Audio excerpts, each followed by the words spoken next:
Hey everyone, so this is Rosewood Season 2, Episode 8, called Prosopagnosia and Parrot Fish.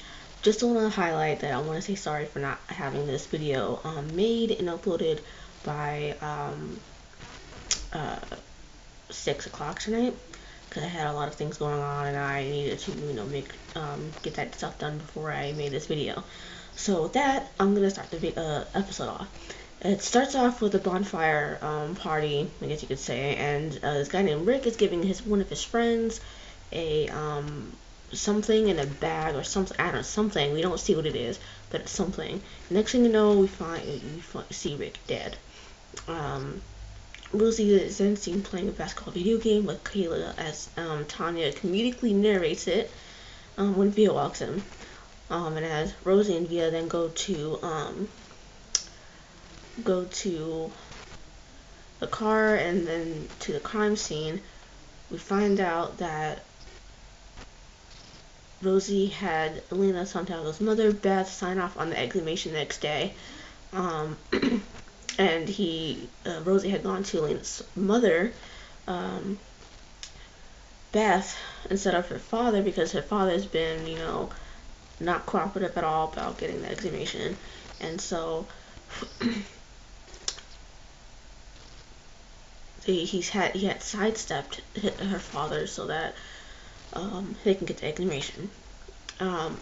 Rosie then tells Villa that he thinks it's time for Tanya and Kayla to move in permanently, which is, it's only been a week since they actually moved in temporarily, so, slowly roll there, dude, slowly roll there, please. Anyway, at the crime scene, Villa, suspects that Rick was part of a gang. Back at the station, they then question the guy who found the body, Ben Capono. We've kind of found out that Ben has this condition called prosopagnosia, which is the ability to not recognize individual faces. And he got this disorder a year ago when he had a stroke. Back at the lab, we find out Pippi is wondering what will happen between Donna and Gerald, and Rosie were to find that magical evidence that would set him free. And Donna just wants to focus on getting him out of jail, for the time being, before she gets into all that. Come to find out from Villa that the victim's full name is Ricky Dawson, who was a member of the Carroll City syndicate in town. I didn't know that people still call gang syndicates here, but whatever. Okay. Slade had known Ricky from St. Mel's Home for Boys, where they both were raised. That's a little something that we find out about Slade. Rosie then informs Villa and Slade that Ricky was a chef, and Rosie suggests that they use Ben to locate Ricky's food truck that was stolen. And they end up finding a food truck being run by this guy named Dwayne. Dwayne is this guy that Ben recognizes the voice of, so we see that Dwayne has a split lip and is limping, basically. So they question Dwayne back at the precinct, but he doesn't really say much before he says, "I want a lawyer." And Slade's all up in his feelings because early in the episode, Slade was like, "As far as I'm concerned, Ricky was family, and I want this solved." Basically, that's basically what he says. So they have to let Dwayne go because there's nothing really to hold him on. Rosie then gets a call from Tanya, who says Kayla headed to school after lunch. So Rosie goes to the basketball court and finds Kayla, and she tells him that she got into a fight with another girl who was calling her best friend names and throwing shade. We also find out that this was her third fight, and she'll most likely end up getting expelled because of it. So Rosie, comes with a plan to make sure that doesn't happen. And then brings Kayla back to the lab, where Pippi ends up pulling her right back out the door to get lunch on Rosie's dime, on my ad, and then come back to the lab to, you know, play video games and stuff. Rosie then finds out that Ricky was likely dosed with something, and Villa calls him and tells him that Ricky's food truck is on the move. So they find the food truck, and Ricky's girlfriend's in the truck. I don't think they actually tell us her name, because they make a point of mentioning that through Villa that she had given a false name, so I don't think we actually know what her real name is. But anyways, I'm not gonna call her Ricky's girlfriend. And like, she and Ricky got involved in a hit and run, and Ricky was feeling sick afterwards, and so they went to the pharmacy, but to go get something for it, but he never came back out.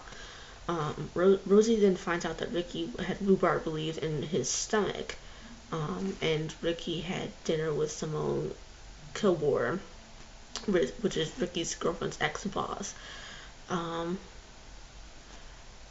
Before, you know, they go talk with Simone, Tanya picks up Kayla, and she's kind of acting strange, because at the beginning of the episode, she was using Rosie's car, and then all of a sudden she gives Rosie his keys and car back, and then decides to take the bus home with Kayla. So before we find any of the reason why that's happening, Villa and Rosie go question Simone. Come to find out, she poisoned Ricky with the rhubarb because she knew he was allergic, and eventually she's alibied for having, you know, been gone fishing. They find the murder weapon in Dwayne's house, and as soon as he gets wind of that, he was like, I'm being set up.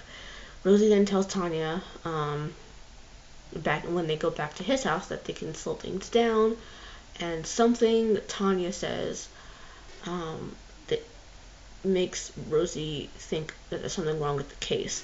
Turns out Ben had killed Ricky because he was the guy who Ricky and his girlfriend had gotten into a hit and run with, and they tell him that they know he was following Ricky and took his phone, which he then used to help frame Dwayne, basically. So, basically, the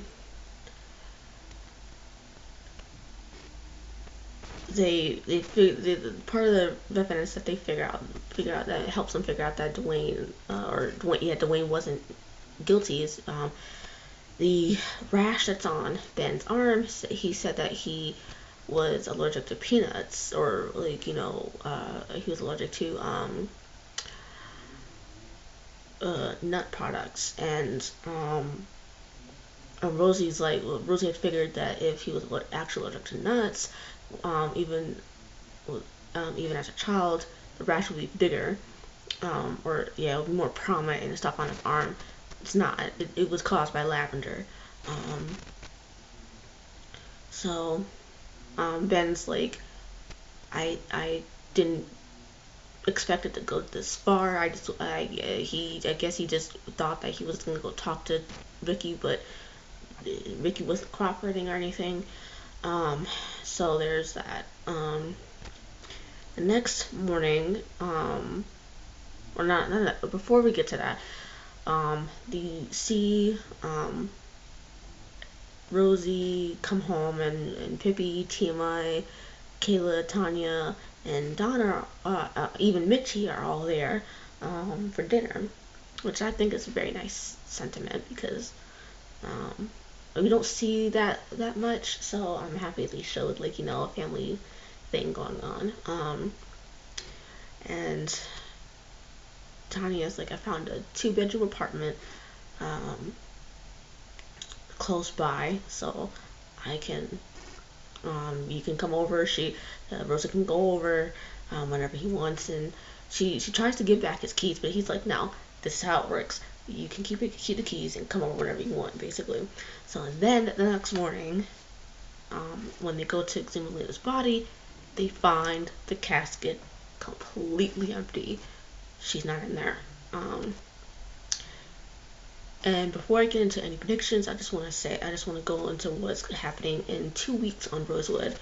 So it's not coming on next week, it's coming on the week after. So in 2 weeks on Rosewood, Rosie and Villa continue to try to solve Gerald's case. So that's going to most likely be the prominent storyline in that week's episode. And in doing so, Rosie ends up going to Cuba. So now I'm going to make my predictions. I'm thinking that somehow the father knew that that the body was going to be exhumed. Either that, or he was in on it with Beth in the first place. I'm thinking he had, like, in case Rosie had gone to Beth privately without, you know, Alina's father there. I'm thinking he had Beth say, okay, fine, you can exhume the body, but in all actuality, the body was never there, and she was buried. She was dug up and buried somewhere else. So that in case that happened, in case Rosie had, talked to Beth by herself and to get the body exhumed, that way they wouldn't be able to exhume the body at all. That's what I'm thinking. So that way, so that's what I think. I think that's one scenario as to what may have happened. The other is, like I said before, somehow he found out about Beth agreeing to the exhumation, and then had her dug up or moved or whatever. But I think the first option is more plausible, because if she had been recently, if her body has been recently dug up by her father, so just like to stop Rosie from getting the exhumation, Rosie and Villa and Donna would have found out, would have seen the gravesite had been freshly dug and everything. So I don't think that second option is possible. I think he had anticipated excuse me. I think that Alina's father had anticipated Rosie having Rosie going to meet Beth separately to get her to sign off on the exhumation, and had her body dug up weeks prior, because I think it's been a couple weeks, like at least 2 weeks since they actually heavily focused on Gerald's case. So I think he had anticipated Rosie and Villa going to Beth by herself without her husband there, to get a go ahead on the exhumation, and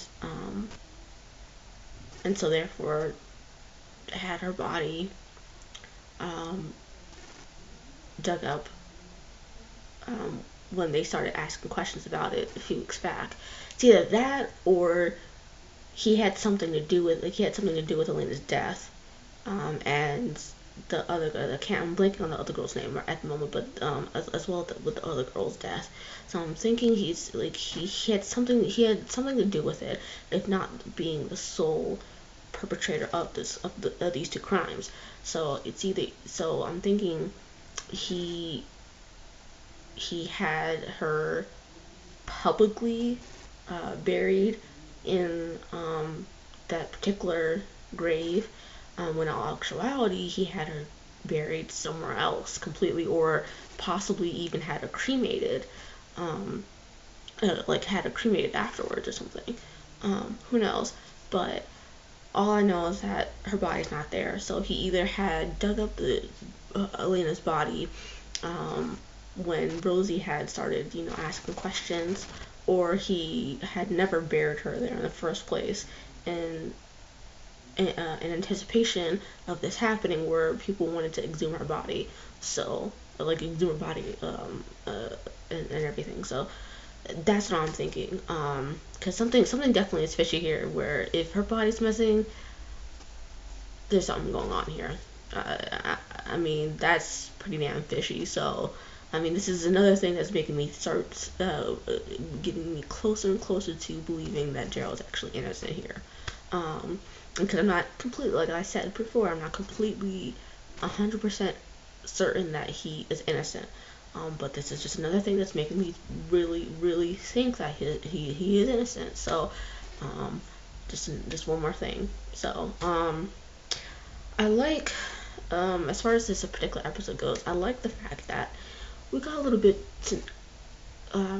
more information about Slade, and his background. I mean, obviously we don't get all that once. I mean, but it's nice to know a little bit more about his character and everything, because it's just nice to know, because we literally had to jump headfirst into the pool of Slade right when the season first started. So it's kind of shock value that we're having to deal with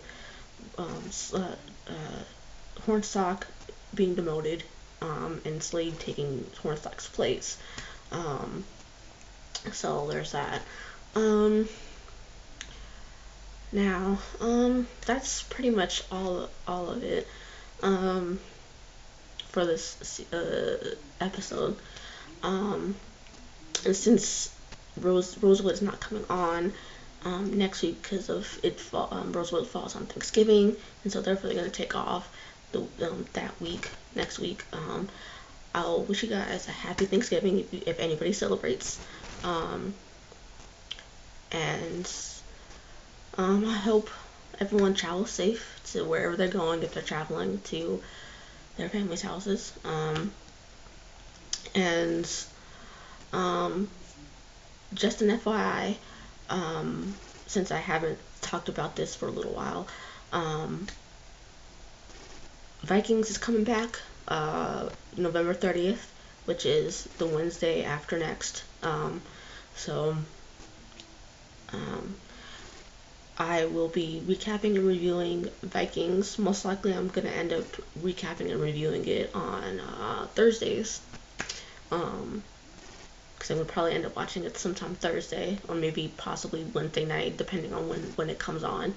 And then I would most likely end up recapping and reviewing it on Thursdays.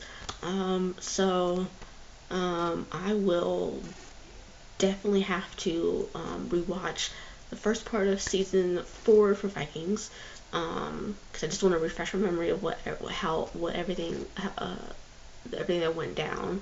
I remember most of it, but there's probably some small details that I'm forgetting. But that's just what I'm going to be doing. So probably end up doing it this weekend and into next week, to gear up for Vikings. So stay tuned for Vikings, and I'll see you guys